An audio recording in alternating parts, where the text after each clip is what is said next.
Удар за ударом. Сразу 3 союзника отворачиваются от Кремля. Принято окончательное решение – выход из ОДКБ и создание нового союза. Путину намекнули на скорый конец. Зеленский требует от Китая действовать. Россия теряет территории. Сотни населенных пунктов перестали существовать. ВСУ рекордно нарастили темпы атак. В 3 раза больше пораженных объектов. Операция российских спецслужб в самом сердце НАТО. Москва перешла к новой тактике – раскол альянса изнутри. Центр столицы перекрыт, Лукашенко поздравил Украину, а страну без армии бросили на передовую холодной войны. Об этом и многом другом к вечеру 24 августа. Самые важные события этого понедельника прямо сейчас. Это «Нехта», с вами Дарья Петрова. Начинаем. Главный просчет Путина. Он совершенно не учел волю народа. Сегодня Украина отмечает 35-ю годовщину независимости. За право самостоятельно определять свое будущее страна продолжает бороться и сегодня. Президент Зеленский традиционно обратился к нации. Русские считали нас младшим братом, а жизнь доказала, мы с ними незнакомцы. Человечность, которую сохранили украинцы, несмотря на ежедневные испытания и любовь к своей стране, делает их в 100 раз сильнее России, заявил украинский президент. Обратился он и к Москве, в который раз указав, что конец российского правителя близок. Путин надеется, что мы устали. Мы знаем, что он смертен. Никогда нас не понимал, теперь уже и не успеет. Зеленский напомнил, чего лишилась Россия за эти годы. НПЗ, флот и целое поколение, брошенное в мясорубку. 27 лет начальник России говорит о величии, а Россия стоит в очередях за бензином. Отдельно украинский президент поблагодарил союзников и призвал дать Украине все необходимое, чтобы остановить войну быстрее, чем Путин успеет начать следующую. Обращаясь к Пекину, Зеленский призвал Китай перестать молчать. На 5-й год полномасштабной войны украинский народ стойко противостоит несоизмеримому по численности и вооружению противнику и делает это с достоинством. Центр столицы уже 2-й день перекрыт. Сегодня в Киев продолжают прибывать европейские лидеры. Приехали президенты Молдовы и Эстонии, премьер-министр Люксембурга, а также глава Евросовета. Для Энди Бёрнема, премьера Великобритании, визит стал первой зарубежной поездкой в новой должности. Госсекретарь США Марко Рубио от имени Соединенных Штатов в поздравлении заявил о приверженности США суверенитету Украины. Пришло поздравление и откуда явно не ждали. Лукашенко цинично поздравил украинцев, пожелав им мира и здоровья. По его мнению, Минск и Киев восстановят взаимовыгодное сотрудничество на принципах доверия, уважения и равноправия, несмотря на геополитические потрясения. О том, что Лукашенко сам посодействовал этим геополитическим потрясениям и отсутствию мира, естественно, не упоминается.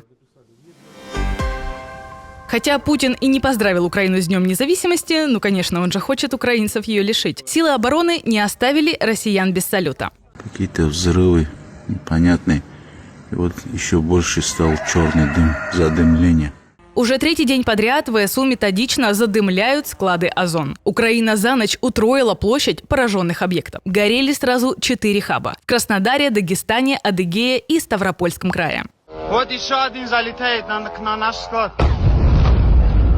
Аллаху акбар. Похоже, опыт с Wildberries пригодился. Теперь «Озон» проходит тот же курс в ускоренном режиме. Самый крупный из атакованных объектов – логистический центр в дагестанском Тюбе. Крупнейший склад компании на Северном Кавказе площадью более 100 тысяч квадратных метров. И так как всю российскую ПВО бросили на защиту Москвы и дворцов Путина, Дагестан оборонялся как мог.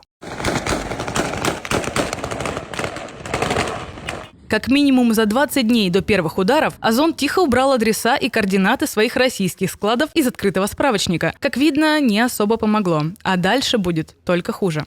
В ближайшие дни, я бы сказал, неделю, запланировано очень много всяких мероприятий на фронте и во вражеском тылу. Очень долго готовились, поэтому должно быть больше хороших новостей. Не обошлось и без потерь. По заявлению российских властей, в Краснодаре обломки сбитого беспилотника упали на частный детский центр. Погибли 3 детей, еще 7 пострадали. Гибель гражданских всегда трагедия. Но не стоит забывать, дети в России не гибли от обломков дронов до 24 февраля 2022 года. Россия стремительно теряет территории и стирает себя с карты. Пока Кремль воюет за чужие земли, собственная страна исчезает на глазах. Только за неполные 8 месяцев текущего года в 26 российских регионах официально ликвидировали 165 опустевших населенных пунктов. Об этом сообщает служба внешней разведки Украины. Лидерами по темпам вымирания стали Новгородская и Костромская области. Опустевшие деревни также исчезли с карт еще как минимум в 8 регионах. Тем временем число рожденных детей в России продолжает снижаться. И одна из причин – война, развязанная Путиным. Может, вместо того, чтобы защищать народ Донбасса, как говорят в Кремле, стоило бы для начала спасти хотя бы одну русскую деревню? Террористы не могут без крови. Россия напомнила о себе привычным способом. Тяжелый дрон влетел в жилую многоэтажку в Чернигове. Утром была атакована Одесса. Под атаку снова попала портовая инфраструктура. В Харьковской области дрон ударил по электричке. Погибли 2 женщины. Среди пострадавших 11-летняя девочка с тяжелыми ожогами. Ну а заодно по привычке россияне продолжают бороться с Америкой. РФ ударила по американскому заводу в Сумской области. Предприятие выпускает сладости: шоколад Милка, Корона, печенье Орео и Барни, чипсы и жвачки. Мирная жизнь украинцев продолжает быть для россиян главной военной целью. А от Москвы продолжают отворачиваться союзники. Пашинян окончательно определился и явно не в пользу Кремля. Ереван в ближайшее время подаст официальную заявку на вступление в ЕС. Таким образом, Москва получила ответ на требование провести в Армении референдум, оставаться в орбите России или уходить на Запад. Если Ереван больше не нуждается в силу своих национальных интересов в членстве в столь важной организации по обеспечению региональной безопасности, то он волен принять соответствующее решение и покинуть эту организацию. Путин уже угрожал Армении украинским сценарием за намерение вступить в ЕС. Но сможет ли Россия начать еще одну войну, если ее собственный военный блок разваливается? За 80 дней до саммита ОДКБ в Москве Пашинян заявил, что был бы рад, если бы его страну исключили из блока. Армения уже заморозила там свое участие. Россия придумала, как воевать с НАТО и не попасть под ответный удар. Спецслужбы РФ развернули новую волну саботажа на европейских заводах, но делают это чужими руками. Об этом пишет The Telegraph со ссылкой на источники в западной разведке. Кадровые офицеры российского ГРУ больше не выезжают в Европу лично. Вместо этого они ищут исполнителей через Telegram среди местных криминальных группировок, а расплачиваются криптовалютой. При этом сами бандиты даже не подозревают, что работают на Москву. Им просто платят за результат. Схема уже сработала. Серия подозрительных взрывов, поджогов и инцидентов произошла на предприятиях в Эстонии, Чехии, Литве, Болгарии и Италии. Альянс уже раскалывается изнутри. Пока страны Балтии и Польша открыто обвиняют Россию и требуют жесткой реакции, Италия и Германия, например, избегают прямых обвинений, боятся эскалации. Но суть от этого не меняется. Каждая безнаказанная диверсия – еще один тест, насколько далеко Россия может раздвигать границы дозволенного, прежде чем Запад наконец ответит. Пока одни союзы разваливаются, другие крепнут. Ирану предложили присоединиться к Меккскому оборонному пакту. Так, во всяком случае, заявил глава информагентства иранского парламента Мехди Рахими. По его словам, Тегеран сейчас рассматривает предложение. Соглашение ранее подписали Саудовская Аравия, Турция и Пакистан. Оно предусматривает, что нападение на одну из стран будет считаться агрессией против всех участников. Правда, есть нюанс. Иран не так давно сам атаковал Саудовскую Аравию. И неясно, как это скажется на возможном членстве. Удар в спину. Пока Кремль занят истреблением своего населения на войне против Украины, страны его якобы сферы влияния, если от нее что-то осталось, заключают союзы без его участия. Президенты Узбекистана и Азербайджана в Ташкенте подписали договор о вечной дружбе. Практически мы охватили все сферы, начиная от энергетики, транспорта, инвестиционных проектов, туризма, сотрудничества в горнорудной сфере, автомобильной промышленности, сельском хозяйстве, переработки. В документе стороны заявили, что основывают отношения на доверии, стратегическом партнерстве и союзничестве. Причем формулировка звучит почти как военный союз. Страны обязались поддерживать друг друга в выборе путей развития и не участвовать в каких-либо действиях друг против друга. Факт, то, что двусторонние отношения сегодня основаны на очень прочном фундаменте.